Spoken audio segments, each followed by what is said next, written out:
Genetikai lemez. Egy 6000 éves liditből készült lelet. Egy kör alakú, fekete kőből, liditből készült műtárgy, amelyet Kolumbia területén fedeztek fel, és a muszka kultúrához kötődik. Átmérője kb. 22 cm, súlya mintegy 2 kg. A lemez mindkét oldalán aprólékos faragványok, illusztrációk találhatók, amelyek egyes értelmezések szerint az emberi magzat fejlődési szakaszait, valamint az ember genetikai ismereteit ábrázolják. A lemez különlegességét több tényező adja. Anyaga. Lidit nevű kő rendkívül kemény, és nehezen megmunkálható, főleg az ősi technológiákkal. A lemez felületén található minták inkább nyomtatásra, mint faragásra emlékeztetnek, ami ismeretlen technológia használatára utalhat. Ábrázolások. A lemezen látható szimbólumokat és rajzokat egyes kutatók úgy értelmezik, hogy azok az emberi fejlődés, sőt, a genetika mély ismeretét tükrözik. A részletek olyan aprók, hogy szabad szemmel nehezen kivehetők, mintha mikroszkóp alatt készültek volna. Kora. A tárgyat a tudósok nagyjából 6000 évesre becsülik, vagyis jóval azelőtt készült, hogy a modern tudomány ismerte volna a genetikát, vagy a mikroszkópos vizsgálatokat. A lemez. Jeremy Gutierrez Lega, kolumbiai professzor gyűjteményében található, aki számos, megmagyarázhatatlan ősi tárgyat gyűjtött össze Kolumbiából, főleg Suta-Tausa régióból. A lemez anyagát és mintáit többek között a Bécsi Természettudományi Múzeumban is vizsgálták, ahol megállapították, hogy nem mesterséges anyagból, hanem természetes, lidit kőzetből készült. A genetikai lemez körül sok a rejtély és a vitatott állítás. Egyes kutatók és alternatív elméletek hívei, például Erik von Däniken szerint a lemez bizonyíték lehet arra, hogy az ókori civilizációk fejlettebb biológiai, genetikai ismeretekkel rendelkeztek, mint az eddig gondoltuk.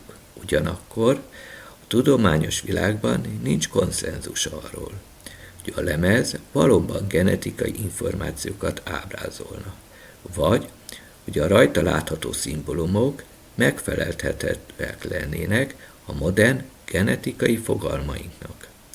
A tárgy eredete, célja, jelentése továbbra is vitatott, és inkább a rejtélyek, mint a bizonyított tudományos tények körébe tartozik. A kolumbiai genetikai lemez egy rendkívül érdekes, 6000 évesre becsült különleges kőlelet, amelyet bonyolult, részletes ábrázolások díszítenek. Bár sokan úgy vélik, hogy a lemez a genetikai vagy az emberi fejlődés ismeretét tükrözi, erre nincs tudományosan elfogadott bizonyíték. A lemez továbbra is régészet egyik legrejtélyesebb lelete marad. Elmélet. Vegyük a lemezt. Hogyan gyártották le? Eleve a képek mikroszkóp alatt láthatóak. Akkor egy 6000 évvel ezelőtti ember kőbaltával nem hiszem, hogy kifaragta.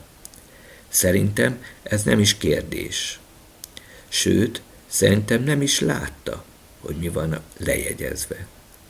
Valljuk be, hogy szabad szemmel nem tudom mikroszkopikus ábrákat látni. Ez nem lehet vita tárgya.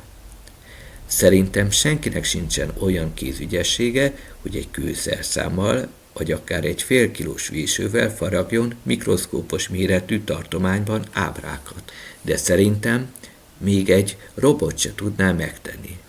Egy szóval ez bizonygatni gyagyaság és rossz indulatú hozzáállás. A közember lenézése. A korong anyaga egy magas keménységű kő, ami rendkívül repedékeny, törékeny. Szilícium-dioxidban gazdag kőzet főként kvarcból áll. A lidit gyakran palás szerkezetű, vagyis réteges. Mechanikus behatása nagyon könnyen hasad, porlik. Főként paleozitikum időszakából származó rétegekben fordul elő. Jelentős szerepe volt az őskori kőeszközök készítésében. Hogy erre az anyagra ilyen véseteket véssenek, az kizárt. Ma jelenleg is csak a csúcs technikával rendelkező üzemekben lenne lehetséges. A mikroelektronikai részek gyártásánál, és nem mással, mint lézerrel. Ha nyomtatták, akkor az ismeretlen a mai technológiában. Nem megvalósítható. Tehát ennek előállítása az ókorban kizárt, vagy nem is emberi technológia, és nem is ember készítette. Ugye a készítésnél a gépeket is kezelni kell. Egy ősember nem fog CNC vagy valami digitális gépet kezelni, még megérteni se fogja. Ábrázolás. Biológiai, genetikai ismeretek. Erre mit mondjak? Az emberiség a 20. század második felében jutott el erre a szintre. A genetikai tudás meg a 21. században lett felfedezve, megértve. Egy ősember ilyen ismeretekkel nem hiszem, hogy rendelkezett volna. És oktalan ezen filozófálni. Aki ezt erőlteti, az magát járatja le. És a közembert nagyon egyszerűnek tartja. Sőt, jelenleg még csak részlegesen ismeri az emberi faj a genetikát. És sokszor találgat. Pontos ismeretei talán a 21. század végére lesz, vagy a következő század elejére. Ezt majd az idő eldönti. Szóval, aki erősködik, hogy 6000 évvel ezelőtt a vadembereknek ilyen genetikai ismeretei voltak, az fel se fogja, hogy mit beszél.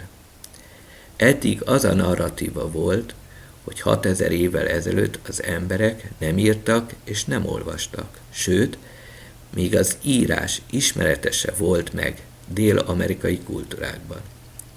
A mai világban a legtöbb embernek még most se igen van ismerete erről a témakörről. Nemhogy akkoriban. Nemhogy a genetikai módosításokról, mert még a kutatóknak is ismeretlen ez. Egy szóval biztosan állíthatom, hogy nem emberek készítették a lemezt. Köszönöm figyelmeteket. Ha tetszett, iratkozzatok fel. Sziasztok!